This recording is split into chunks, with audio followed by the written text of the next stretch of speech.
తాకట్లో ఉన్న మీ బంగారాన్ని విడిపించి ఆ రోజు ఆన్లైన్ రేటుకి కొంటాం. Sharma gold company. యాదాద్రి భువనగిరి జిల్లా వ్యాప్తంగా ఈదురుగాలులతో కూడిన భారీ వర్షం కురిసింది. మోత్కూరు, అడ్డగూడూరు, ఆత్మకూరు, గుండాల మండలాల్లో అకాల వర్షంతో రైతులు ఆగమాగమయ్యారు. కొన్ని చోట్ల వర్షపు నీటిలో వడ్లు కొట్టుకుపోయాయి, చెట్లు విరిగిపడ్డాయి.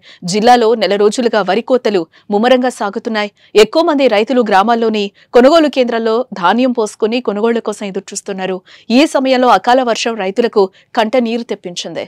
ఇదిలా ఉంటే భారీ ఈదురుగాలులకు మామిడికాయలు నేలరాలడంతో రైతులు కన్నీరు మున్నీరయ్యారు.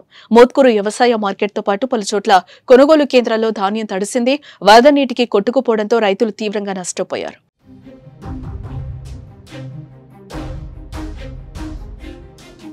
వలిగొండ మండలంలోని టేకుల సోమారం, పహిల్వాన్పూర్ గ్రామాల్లో అర్ధగంట పాటు ఈదురుగాలులతో కూడిన భారీ వర్షం పడింది.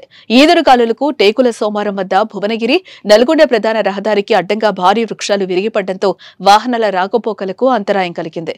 పహిల్వాన్పూర్, టేకుల సోమారం గ్రామాల మధ్య రోడ్డుపై అడ్డంగా చెట్లు విరిగిపడ్డాయి. రోడ్డుకు అడ్డంగా కూలిన చెట్లను పోలీసులు జేసీబీలతో తొలగించి వాహనాల రాకపోకలను పునరుద్ధరించారు. మరోపక్క మోటకొండూరు మండలంలోని పలు గ్రామాల్లో ఈదురుగాలులతో కూడిన వాన పడింది. చాడ గ్రామంలో ఈదురుగాలులకు చెట్లు విరిగి రోడ్డుపై పడ్డాయి. దాంతో రాకపోకలకు అంతరాయం ఏర్పడగా విషయం తెలుసుకున్న పోలీసులు చెట్లను తొలగించారు. మరికొన్ని చోట్ల భారీగా ఈదురుగాలులతో కురిసిన వర్షానికి రేకుల షెడ్లు విరిగిపడ్డాయి. ఇక ఈ ప్రమాదంలో ఎవరికీ ఎలాంటి ప్రమాదం జరగకపోవడంతో అందరూ ఊపిరి పీల్చుకున్నారు.